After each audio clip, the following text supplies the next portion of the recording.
Yes! The beard. The beard is full, babies. What up, everybody? Scuff D here. And we're loading into the game. We're boarding the Thunderhawk.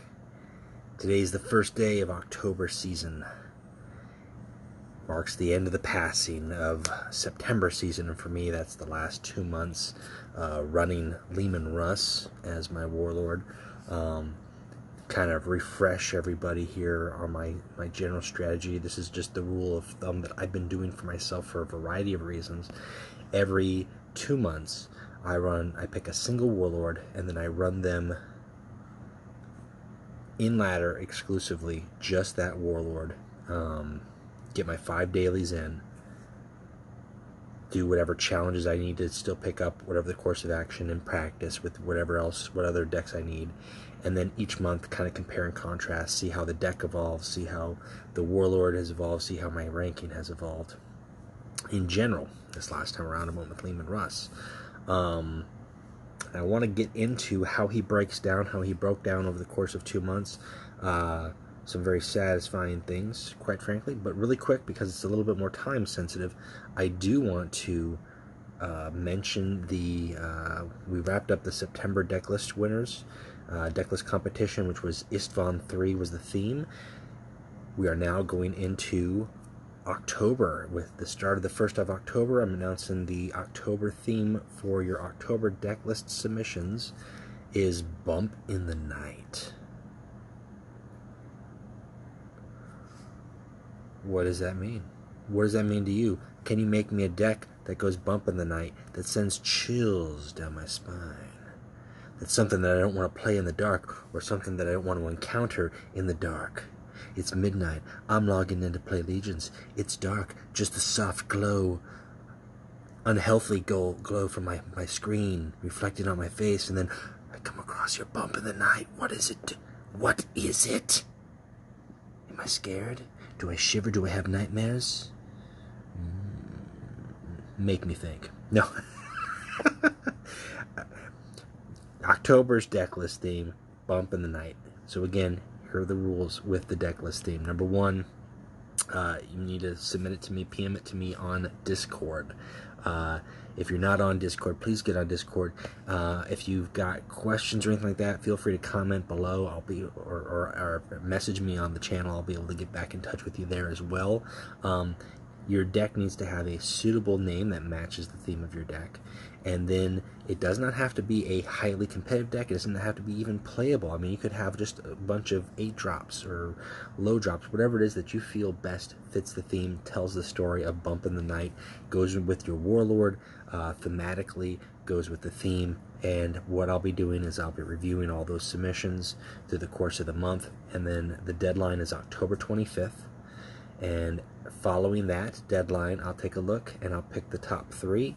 First place gets a choice of your choice of an epic, which, I mean, it could be anything. It could be a warlord, an epic warlord like Lucius or Fabius Bile. If you don't have them, I'm just pulling them up on the screen. It could be Vorax. It could be this wonderful thing here that we're seeing. Whichever version that we end up coming up with, whatever card that you don't have is an epic. You get first place. You get to choose what you need for your collection, and you'll get that.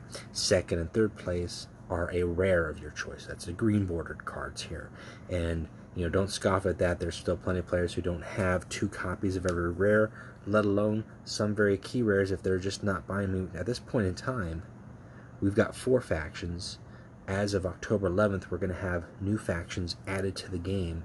So there's going to be even more cards that people have to pick and choose what crates do they spend. They're not going to be able to have everything. And this is a great contest for old players, new players, mid-ground players, casual, whatever the case is. If you've got the time, it doesn't cost you nothing. Just make a deck list, go in, give it a name. It's just like right here, boom. Tap on that, rename it what you want to rename it, that's appropriate. And then take a little snapshot of that for me. Send it to me. Or you know what you could also do if you don't know how to take screenshots, then you take this wonderful new little feature, that little arrow up there in the corner, and then you copy that to the clipboard and you send that my way via text. I'll take a look at it via text, but make sure it just comes to me directly. Don't have it out there in the global chat where the folks can see and get some ideas. You gotta be weary of the competition. All right, so that is October's deck list competition. Bump in the night, deadline October 25th. Looking forward to seeing what goes on with it. October is my birthday month, and it's a suitably spooky month, and it's a good time. It's a good time for all. So let's do this. Let's see what you got. Show me. Show me. Tell me the story. Okay. So going back to my ladder strategy, what I do each month, every 2 months basically, is I pick that warlord and I play the 5 games in daily, my daily missions in ladder, and then I'll switch back over here to practice and pick up what other games that I need to pick. And that's it. I've been playing them because mostly, honestly, it's just partly my time and schedule. I do not have the time right now to dive in and dive deep and chase the top 50. I would love to do that again. Maybe come winter time I'll have a little bit more free time, a little bit more time in the nights with all the snowy nights or whatever, just to sit back and play Legions for hours and go down that road. But I pick a warlord that I feel I enjoy or I'm comfortable with, not necessarily a top dog. I still haven't played Magnus on ladder, guys. I have not. I can make that claim. I played Magnus in practice. I played Canis Vertex in practice. I have not played either of those on ladder, and I don't know if they're going to be my choice for the ladder just yet. I don't know who I'm picking for October. My dailies, I got an hour and 46 minutes to figure out who it is that's going to be my my October and November ladder person. Could be Saul Tarvitz. I believe it will be Saul Tarvitz. I'm feeling good about Saul Tarvitz. Just saying. We'll see. He's very competitive. He's very competitive. We actually had a Lodge player a month or two ago, right before Canis dropped for open play, and he took him all the way up to the top 50, almost exclusively with Saul. Tarvitz is very solid, especially with the changes to several Emperor's Children's cards. Don't knock it till you try it. So we'll see. But anyways, getting into that, let's talk about Lemun Russ. All right. I want to take a look at the deck list here. We'll do a deck list breakdown. We'll talk about some plays. I'll show you a couple games that I play with them at the end there, the tail end of the season. But let's talk about the results for Lemun Russ. First month, I almost got to 4,300. And second month, man, I'll tell you, those last 3 days were just brutal. And I broke 4,200, and I just lost points and ended up 140 points less than I did the month before, which normally it's about the same or a little bit more the following month. The deck evolved. There's a few changes that I made through the course of the month. His play remained consistent. It wasn't just a matter of, he was outclassed or outmatched. He played consistently well each time. I think really what happens, as we'll talk about, I think some people have evolved to the strategy and they're a little bit more aware of Lemun Russ, much in the same way with Falk. How do you deal with Falk? What do you keep your eye out for? What do you hold on to things for? In the same way, people are starting to get a little bit more familiar with Lemun Russ. So let's take a look at his deck here. And again, this is the current iteration. This is not how I always had it, although 90% of this is very similar to how I ran it. There's a few changes that I made here. And you'll find that a lot of it is very, very low cost. Some people might say disturbingly low cost, but in terms of how Lemun Russ plays, I want to be able to drop a lot of cheap, fast, flank stuff on the board that my opponent can't just take one turn to respond to. You can play Lemun Russ this way, aggro. You can play him mid-range. I don't see him as being a high-cost like control style. That just the Space Wolves in general are not a control. At best, they're mid-range, and they've got some great cards. But the power, especially the power of the pack attack with Lemun Russ, is in these cheaper cost cards that you can combo with 6 or 7 energy. You can drop several key cards, play, and get maximum value. Now, Ansvar, a lot of people hem and haw over Ansvar. It's a good card to have. in your starting hand. You can drop it to draw fire, draw heat from your opponent. If they can't get rid of it right away, then the next turn they're going to take 3 plus the 2 that they hit it with, so they're going to take 5 damage, not to mention whatever it is that Lemun Russ is hitting them for at that turn. They're not bad. Generally, I like to have Secretary Exarch as my opening because they've got that Survivor 1, so they're guaranteed 90% of the time that they're going to survive turn 1 as far as being placed on the table. As an added bonus, they do give a little bit of attack boost to Jubaca, Fidelfa, and late game turnaround, dropping a Secretary Exarch and then dropping a Goldstones. Again, that Goldstones, that 4 attack, can make and break sometimes. Especially if you've got 2 in hand, you can turn, with 7 energy, you can turn a Goldstone into a 5 attack, not to mention the attacks that you're getting from Lemun Russ. Let's take a look at Lemun Russ's ability. So he's got Pack, can act once more each time a unit attacks. That Pack triggers. And for 1 energy, he can give himself +1/+0, and you can use that several different ways. So if you want to buff his attack up, and that attack will stay with you on your turn, and then just ping him for 2 or 3 from a troop, and then attack with 3 from Lemun Russ, you can go that route. If you want to keep that energy for dropping cards, just attack for 2 over and over and over. You've got your key Space Wolf legendaries, Baelai. If you can get Baelai to stick, and even if you don't get him to stick, your opponent's going to eat 4. They have to. I mean, unless they've got unless it's late game and they've got like a power flanker, they're going to have to eat 4 to the face minimum, just dealing with Baelai. If he sticks, and you happen to follow it up with the next turn with a Wolf Claw or a Goldstones or another flanker, he can get just gnarly, and then at that point it's just about a good game. You've got Gunnarsson, who is a very mid to late game. I mean, if you get him with abandoned supplies, that's great. He adds that ward to adjacent units, which can include Lemun Russ, which can save you much, and he draws a lot of fire. Normally I'll use him for his 6 attack on the following turn, but there's been several times where I've just used him to heal and really frustrate the opponent.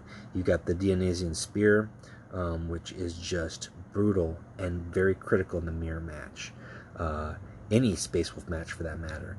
Given the fact that there's an ample amount of ward, it's a great way to stun and kind of remove threats for a turn. But it also gives that Warlord +1 attack naturally. So Dionysian Spear plus a Wolf Claw, suddenly Lemun Russ is going up to 4 attack. And with his ability, he could consistently, if you want to, spend energy to pump his attack up even more for a bigger return in terms of dealing 5 damage and taking 2. Sometimes that makes and breaks it. Now his Whispers is important to take a look at here. Let's go into all the cards here so we can see what his Whispers does. It's very tricky to pull off. However, with the Pack, it's not impossible to pull off, and it's a strategic play. So if both Warlords have 4 less health, it costs 1, and then boom, he transforms into the Wolf King, which has a 4 attack naturally, Berserk, but it has ward, which is huge. Because that late game, your opponent's got a 4 direct damage, it's got a Witchfire or something like that. Sorry, it's not going to work on me now forever. I have ward, and I'm going to do 4 attack on you in your next turn around, minimal. But the beauty of that is if you time it right, if you time using his Reckoning right after Lemun Russ, normal Lemun Russ, has activated his Pack, but before he's attacked, so he's showing us he's used his action. You attack with a troop. You've got the ability to use his Whispers. His Pack triggers. He's now refreshed. Hit his Whispers. He transforms into the Wolf King, and he can still act again for that 1 last strike, and that can swing games. And there's early on in playing him and getting used to him, that took a little bit of understanding, finagling the turns, and knowing okay, this is how I'm going to time it. You've got to time it a certain way to maximize value of that. Once you get past that learning curve, it's really good. So you've got that's how you play Lemun Russ himself. Those are powerful cards, and then through the course of it, you really, like I said, you want fast cards, which you can't get much faster than your Goldstones, and then you want flankers. You want your Voraks. You've got your Colbur Hunters. You've even got the Varangi, and the Varangi I actually added in here late. This used to be a Beast of Fyra, and I think that evolved over time, just kind of ended up drawing heat more than anything, being destroyed, taking cards out of opponents' hands, which is great, but I was finding more and more matches where late game 6-7 energy, beefier front lines are hitting the board, and you can hit one or two of those with Lemun Russ, you know, if you can clear it. But if you can avoid doing that altogether with a Varangi, that's better. And the benefit of them versus a Volturax, they've got less health, but they're not damaging when they're destroyed, and they do a little bit more punch. Ragnarok I found just about always to have one of. It's very high cost, but again, kind of going into that, there are just some units that shut this particular build down. Either it's a big, nasty, beefy front line with shield, or you know, or you've got Yuria the Seducer, which just that's it. That's your whole game is attacking with Lemun Russ, and now he's got attack 0. What are you gonna do? Kurz is chosen. All your troops that you want to use to flank an attack can attack, or they're gonna attack for 1. Not good enough. So it's always good to hold on to that one if you can get it. It's a very top-heavy card, so I don't go too much in there. And then because I've got those, there's only 4 of them, but they're very high-cost cards. I go with the abandoned supplies because even if I get those, that's great. That's a bonus if I get them for cheap. But even if I don't, I get one of these other 4-cost, 3-4-cost cards for 1 energy down the road when I've got 5-6 energy. That further fuels my ability to combo burst right out the gate. And your opponent, how do they respond to that? You know, there's just not much you can do when you're hitting them 9 times, 10 times in a turn. Now, a little I don't want to say tech, but these guys here, you hold them out for the right time. Sometimes you don't want to play them necessarily too early against Magnus, but if you're going to have 2 or 3 units that can attack, and you drop in Aldrum Hunters, you basically have increased the attack of all those units by 1. Not to mention Lemun Russ himself every time he attacks following the pack of a trigger. So you get an attack from Russ, you get a hunter. You get an attack from unit, you get a hunter. You get an attack from Russ, you get a hunter. You get an attack from unit, you get a hunter, and so on and so forth. And they tell their 2 friends, and those 2 friends tell their 2 friends, and you know how it goes. The Jortan Starker Squad, these guys are just, they're like, oh, they're nasty. They are. They're 3/4, they've got ward. At the very least, your opponent's taking 3 from them with their face. Usually they're taking 6. They can't do much about it. And, you know, I have a lot of ward troops in here. There's one ward troop I don't have in particular, and I'll talk about them in just a second. But you'll notice I've got Jortan Squad. You put those down. Your opponent says, damn, I can't do anything about that unless I have a flanker or a fast troop. Okay, well, shit, I'm going to take that. And then you go, okay, now Ragvar, Greyslayers. Now, these guys don't seem like they're much, right? I mean, like, you have to attack to gain the +1. Well, that's not too hard with Lemun Russ and a bunch of flankers. You can make these guys a 7 attack in 1 turn. It's completely possible, but the fact that they've got 4 health and ward to boot, if you would drop them just by themselves and you attack with Russ, a Vorax is not going to kill them, and they will kill the Vorax. So now your opponent has to spend a Vorax or a Goldstone as well as a face strike for 4, because the tactic's not going to do anything. And then they get rid of the Greyslayers, and then you're like, okay, now Beli. Now what? then they cry, and then they're like, well, what else you got? And then you're like, okay, well, now I'm going to just drop this guy and put some other troops next to him. There's just a lot of ward, a lot of direct damage hate. Now, they're still very susceptible to defensive satellites and, you know, astral warfare, and that's the nature of the game. But you bait it out, and if you play it right, you beat it just fine before those things trigger, or you're in a position at least where you can survive that trigger with Lemun Russ himself and switch into power mode. Wolfclaw is huge with Lemun Russ, just in the fact that, number 1, it gives them the +1 attack. It gives them 2 additional attacks rather, and then he's attacking for 3 every time he's doing a follow-up attack from pack. So that just ratchets things up, and it lasts until your next turn as well, which kind of works on the defensive. So that's nice. Jubaca draws fire, and it's always good to copy things. Emperor's Executioners, 4 damage. There are plenty of games where that's just enough to wrap things up, and there's nothing wrong with that. I mean, there's all these cards here are good cards in of themselves, but the key important things was finding things that flank and feed into that pack triggering. Now, I don't have Jortan in here, and the reason I don't, it's not because I dislike Jortan. I think Jortan is great, or Jurgen rather. Jurgen, not Jortan. Frontline Ward. That just is a powerful card, and he's a 4 attack, and he's a 5 cost, so that's not even terribly cost. The reason I don't have him in here is, number one, the 5 cost is kind of on that edge. I like the 4 cost cards because I can combo at 6 energy, potentially 7 energy, 2 cards, maybe 3 cards if I pulled right with abandoned supplies. With the 5 cost, I'm not getting anything out of it immediately.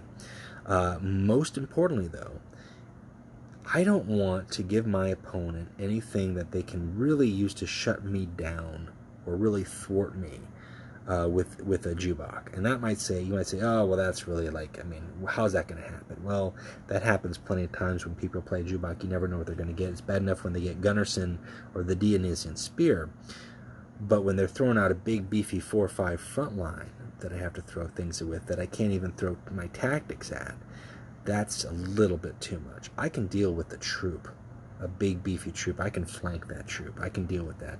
I can almost even deal with the Dionysian Spear, just in terms of exchanging it out blow for blow with my other units and troops.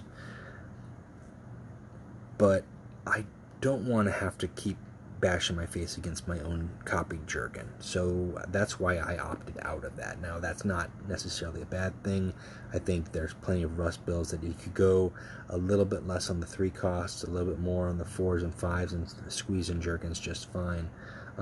I also did not have, and I really toyed with it towards the end of the season, I did not have 2 Fenrisian Wolves, and I think maybe it would be something to squeeze in there. It's kind of a high-cost niche card for specific matchups, but you do get 2 flanking units out of it that are very powerful. So that's something to consider. It's not perfect. Again, the deck has evolved. I think initially I didn't have the abandoned supplies in there.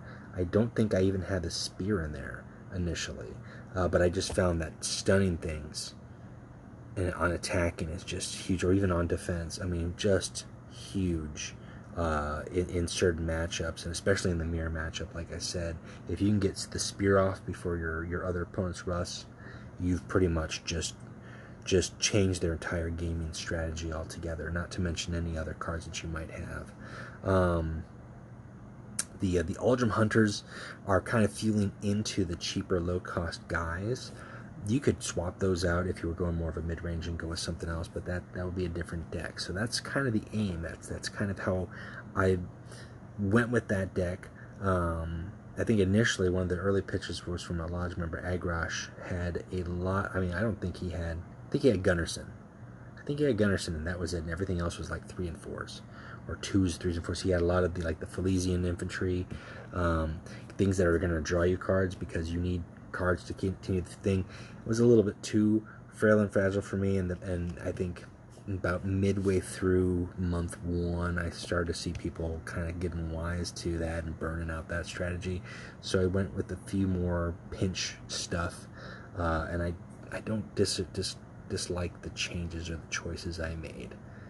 Is it perfect? No, never. You can change any deck however you want. So that's the deck list that has evolved. That's the final iteration of it. That's how it ended at month 2. Like I said, I think there's probably 3 or 4 cards that I changed. There could be 4 more cards in there that I would change if I had to go again. But I really enjoyed it. And he's a 4,200 Warlord. I think if I played more ladder as opposed to just the 5 games, I could get him into 4,300. Or higher, really, depending on how early in the season you break out. He's a solid performer, but it would be hard. There were some matchups there that really, at the end of the season, as the meta evolved and as players kind of became aware of things, it became a little bit harder to to lock in the strategy. A little bit more people are more aware of that. So I'm going to take a look at a couple games here, a couple of my last games with Lemun Russ, and kind of highlight some of the play style here. So this is against another Space Wolf deck. And I don't like keeping Wolf Claw in my opening hand. I would rather have troops to get on the board than draw into a Wolf Claw. It's just not something that I want to start out with. It's something that I want to have stuff to work with down the road. I don't mind getting it with an Abandoned Supplies if it's going to give me 1 energy, but or get it for 1 energy. And this is just, that's always a nice thing to see, especially if you can play it and your opponent can't do anything with it. Now he's got that sneak attack, and there's not much I'm going to be able to do with that. I can go with the Goldstone Hunters, or I can bait him out with the Balevi, and I really want him to either have to play a card and then go into him with Grieger with face, which is what he's going to end up having to do here. So he played the card, and he's gonna eat 4, and that's okay. That's okay. Balevi drawn heat all the while, and it's a good thing. But with the Space Wolf matchup specifically, one thing that I've got to be aware of is those other border troops, because he's got access to those too. So then I really hang on to units like Vorax and Goldstone Hunters a little bit more if I can help it, to get rid of him. Now this guy is just going to pose a threat. They're a solid troop. They're a great troop. What I'm going to do is do a little run and gun here. I'll just deal 3 damage to Grieger, lose a flanker, and then that Secretary Exarch having that Survivor 1, again, that makes a big difference. If he goes unmolested, now he's got to attack him on my turn, or I have yet another unit that I can attack with and help trigger that pack attack. And we're closing into that 6 energy with that Dionysian Spear. You can attack me with the Berserk all you want, or Bloodthirst unit all you want, but they'll be stunned. Now there was some issues with the Spear towards the last 2 weeks, I want to say, of the season.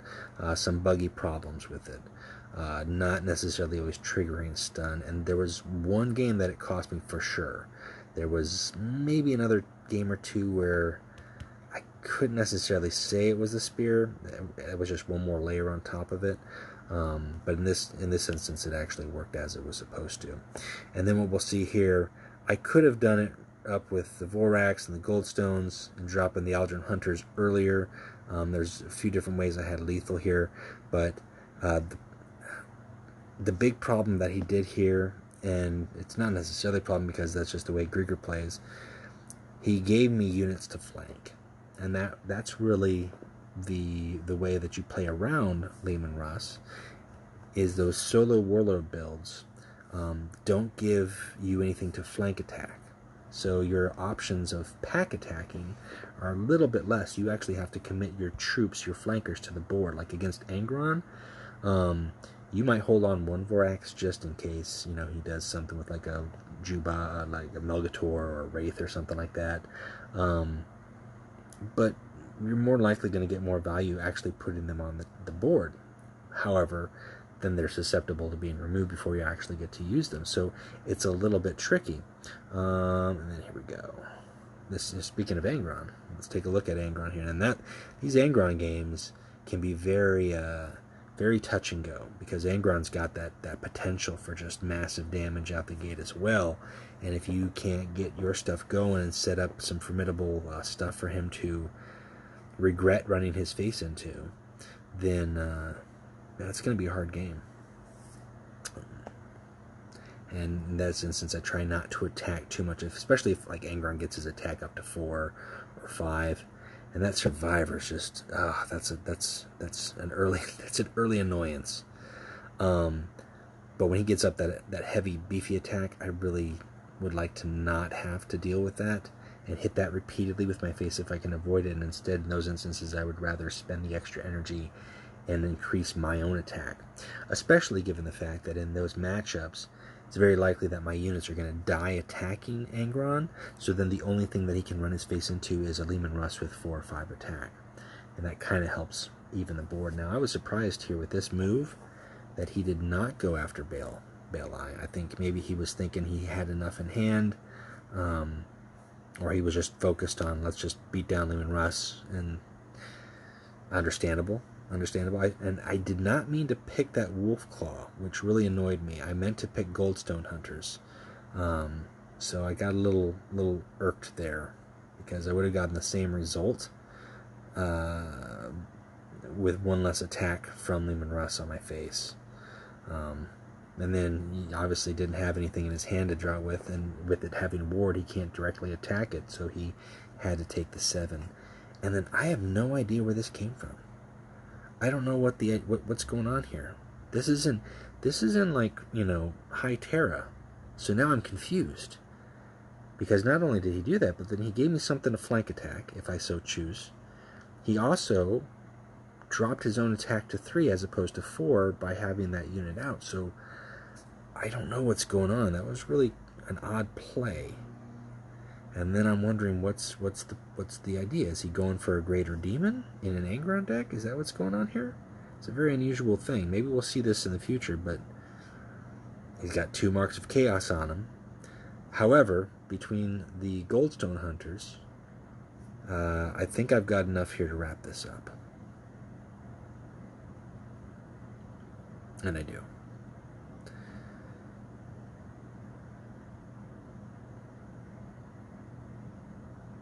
Yeah, I'm not sure. I've played a little bit stickier Angrons, but it wasn't a bad Angron. But there's an example in terms of, what not to do, I guess, as an Angron. What not to do is kind of the way where I guess you say what to do. So how do you play against Lemun Russ, right? How do you fight that? How do you fight ward? Well, let's go back to the Space Wolf card by card, or actually better yet, recruit level on the ward video. I'll link that here, and you can take a look specifically at that mechanic.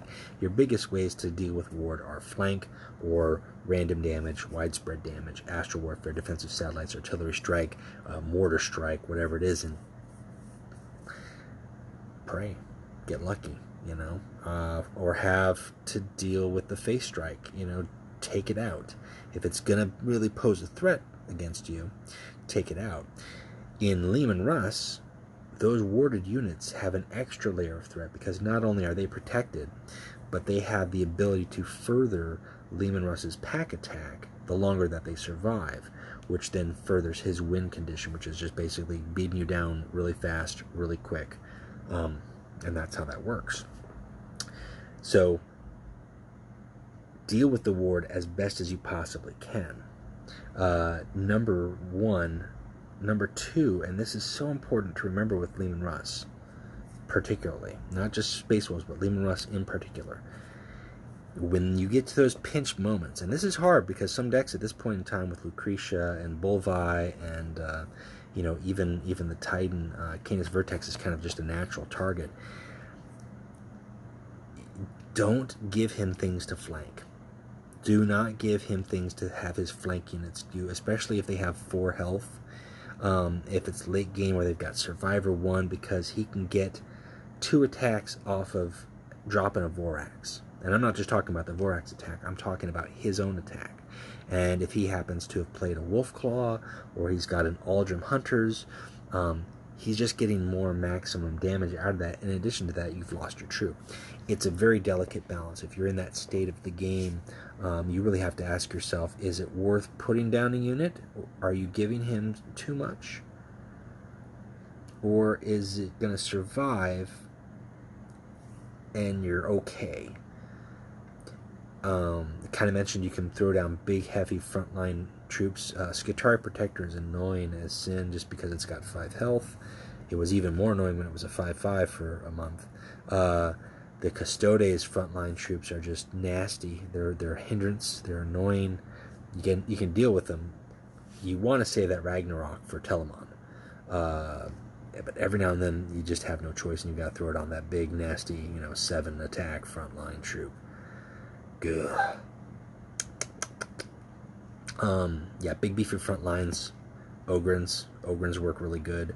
Lucretia's got some options there, but some Lucretia decks don't go that route. And some Lucretia decks rely on a few cheap body troops, or the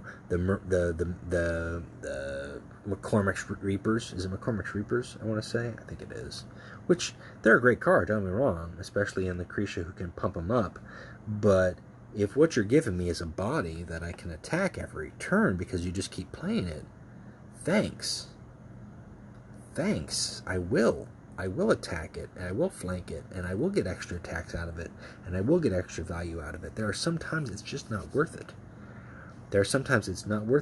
Or if you play a bunch of stealth troops. Now, in my deck in particular, I don't have stealth hate. That's a big thing if you saw that. I play just fine against Night Hunter, against Curs, against Night Lords. No problem there. Even if they're throwing out a bunch of stealth units, generally, even with the can attack and stuff, the amount of damage that I can inflict early enough on, or pack attack late and survive and then go into Whispers, generally works. It's a very high win rate against Night Lords, against Raven Guard, especially with those warded troops. Huge difference. However, if you're just packing like Felisian 5th Airborne or other little stealth things that I can't hit, then I can't flank those. That's something I can't flank. If it's a big, nasty front line, I don't want to attack it. But don't give me a cheap 2/3 body that I can throw 2 flankers at that if I so chose. I could throw 2 of those guys. 2 of the Cobra Hunters, And then on top of that, my unit's still alive, yours not, and you just took an additional 2 attacks from Lemun Russ. There have been, especially with Magnus, I had several games won because a Magnus player threw out Mechator Cabal. They're thinking, I'll just protect myself. You just gave me 2 units to flank, one of them being a unit I can attack twice. And those late game situations, and I get an Aldrim Hunter, I'm going to throw that one down. I don't care if it's going to drop Magnus's Whispers a little bit. The amount of damage that I can do with 3 or 4 units pack attacking, and so on and so forth. Not only am I going to destroy your Psychic Barrier and your Mechator Cabal, I'm going to do a lot of damage to Magnus, and you're not going to be too happy about it. And I'm still going to have units on the board. Just... It's a delicate balance. It's a delicate balance in terms of how that works. Iron Hands can be very frustrating. However, in that matchup, you know what you're saving your stuff for. You know which frontline troops that you're really holding out your direct damage for, your beefy front lines for. It's that late game. Did they get the servo harnesses off? Are they going to be rapidly healing? Whether it's Santar, or whether it's Medusan, or whether it's Ferrus Manus. Those are tricky matches that sometimes come down to just drawing the right card and then not having anything left in their hand. If they winnow the week, your warded troops, that's to be expected. But if they burn through 2 winnow the weeks and then you drop Gunnarsson, that's nice. That's a good feeling. So, or if you get the spear and you can just stun at will, then they can pump up what they want to pump up, but you'll have that edge. But it's a very touch and go. So I think over the course, what I saw with 2 months was really people gradually adapting to the playstyle of Lemun Russ in the Terra level, but not all, as you saw. I mean, some people just making odd decisions, or decisions that it's probably the best thing that they could do at the time, and gambling that it's not going to feed into that strategy, and really you don't want to feed into it if you can help it. So that's my take on Lemun Russ. That's where he is currently, going into the 10 days before the Cult expansion hits. I think he's a really fun warlord to play. He is a Primarch, so if you don't have him, fear not. Just get yourself some Prospero crates, or play the events. You might unlock him. You might. Is he a perfect spot? No. He's not overpowered, though. Where he was when he first came out, I felt bad for the guy. I felt bad for his ability. And the change that they made to him, he's very playable. And I'll tell you what, he is a warlord where there are some turns where at the end of the game, you can win it, but you've got to line up your pack options, and you've got to do the math. 2 + 1 + 1 + 2 + 1.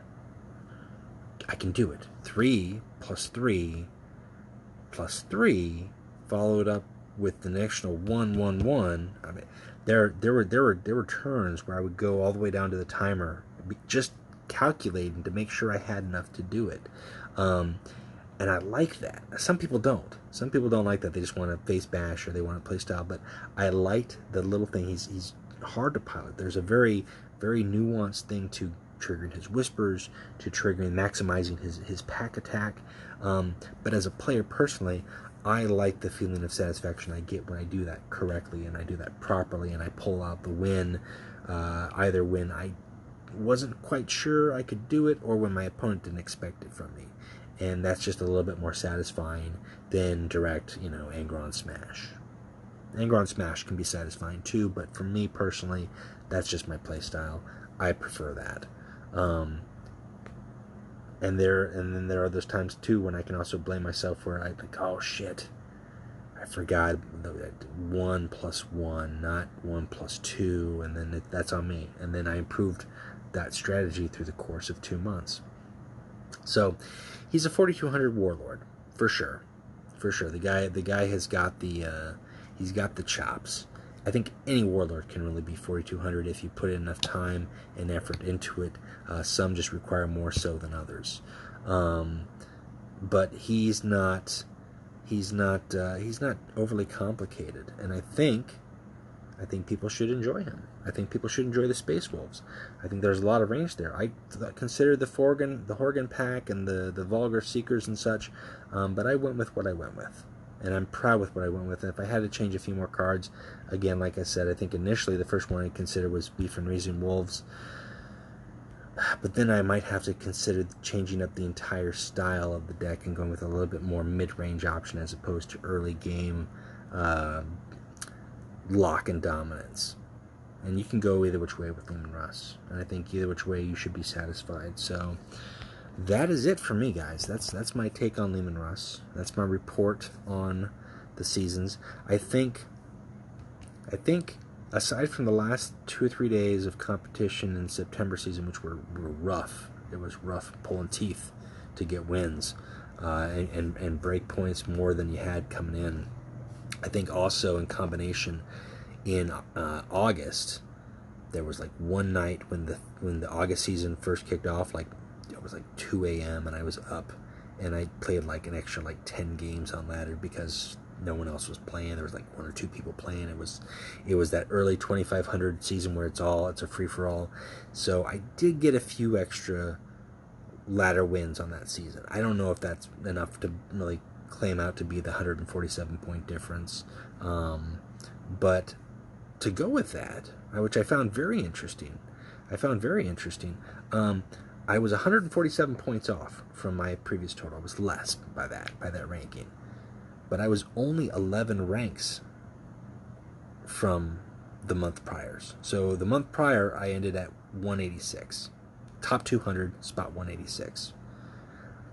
With 147 points the following month, I was at spot 197. Still in the top 200, just barely, God. But only 11 spots for that many points. And I think that really speaks to the testament of the competition as well as the range. Because let's take a look at the ladder here. These top guys are in the 5,000 range, right? But down here, we're still in 4,500 territory. That's not too far away, and there's a big window of 4,500. So I think between the competition in that level was really fierce, a lot of give and takes, a lot of mix and match. There's not one clear dominant deck.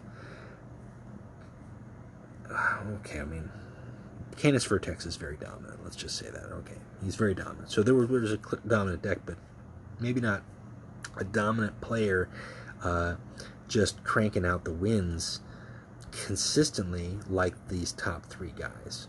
So I find that very interesting. Because there have been seasons where, I mean, everybody here has been 4,700 plus, multiples in the 5,000s.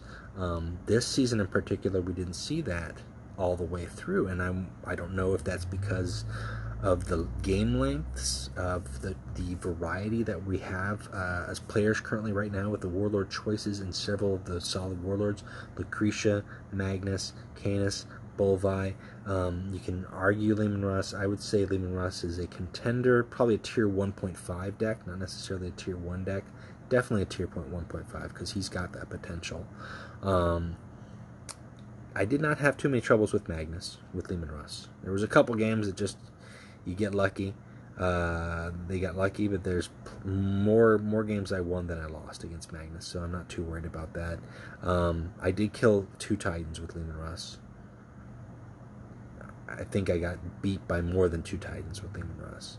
And Lucretia, I wasn't worried about Lucretia. And there's a couple games where they just got everything right and they snowballed, and there's nothing you can do about that. Good draws for them, bad draws for you. But more times out of 10, it came down to they're a deck that thrives on putting bodies on the board. Thank you. I like to eat your bodies that you put on the board. They would throw out, sometimes they throw out like a shield generator. I don't have a whole lot of tactics in this deck. I'm not too concerned with that. I'll take it, and I'll flank it because it's a nice cheap 1-attack troop on top of that. But not a big deal. You're not hurting me as much as you had put it in there to hurt other decks. So yeah, I think really Canis was probably the biggest threat to this deck, just because Canis is. The ward troops help. The amount of pack attacking, right draws can really help. Getting there was one game I got Balefy out, and that was it. It was a good game. Yeah, his fists had to take a lot to take Balefy down at that point. He was sad. He was a sad Titan. So, all right, guys. My voice is going out. It's only 8:30. Gearing up. Probably it's time. Is it time? Oh, I've got 1 hour and 7 minutes left. It's time to get ready for the October 1st season. I'm stoked. So that's it for me. I hope this was informative. I hope it gave you something to think about in playing Russ. If you were thinking about playing Russ, or if you're thinking about playing how do you play against Russ, he's really fun. He's really fun. He's a very competitive warlord. He's a very flexible warlord if you so choose to make him that way. And again, I like the play style. I like that calculation and the feeling of reward of calculation. So it was a good 2 months. I enjoyed it, and we'll see what the next 2 months bring. And that's it. Keep an eye out. Again, remember those October Decklist submissions. And do not fear. We should be seeing some Koth spoilers coming up pretty soon. Once I hear back from everyone, I've heard back from them. I'm spoiling. I just don't have what I'm spoiling yet. So once I get it, I'll be in the corner chuckling gleefully. I won't be worshiping the Chaos Gods. I will not do that. It is not heresy, and I will not recant. But I will spoil. So that's it for me, guys. Thank you for checking in, and keep playing Legions. And now it's time for Jubaca Believe It. He's got the good stuff. Here we have another game from the days when Jubac Starsight had his nice, tasty 4 health. Let's see what we can get from Jubac here on the following turn. It's always great to start a game out with Jubac in your hand. And once again, this is back from my Barb and Falk days. Some days I just like to be called the Warsmith and go clomping around in some big fat armor. Carry with me a Jubac everywhere I go. Oh, a sweep in advance. You know that's gonna be good. That is what we like to call a tasty treat. And I think Erlin's trying to focus everything he can on my Falk, and I understand that. That's the name of the game. He knows what I can do. He knows that it's coming. And I might have just bought myself a little extra time now.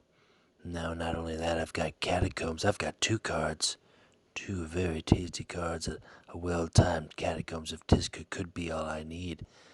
And he's pushing it into survivor mode, so it might come down to that. Let's just see. I'll tell you what, I'll be honest with you. It's been so long. I don't even know what happened here. All I know is Jubaca gave me the good stuff. Let's put some sweeping advance on this guy. Let's just see how he rolls. Is that enough? That might just be enough to break it. Make it break it, baby. You know why? Because Jubaca's got the good stuff. Yeah, it might not be enough to make it, but with what I've got in hand with those precision bombardments, that's more than enough. And obviously he's trying to heal up here as much as he possibly can. If it's not enough, I've just bought myself some time. That Catacombs Katisca is not going to do me any good. Wow, that's a throwback too. Holy crap. This whole thing here is a throwback. Man, this is what happens when I have stuff sit in my bin for far too long. Jubaca Believe It. Alright, that wraps it up for me. If you liked what you saw, feel free to like and subscribe. Add any comments below. And if you think the video might be useful or the series might be useful, feel free to share that with other players that you know as well. And we'll talk to you later.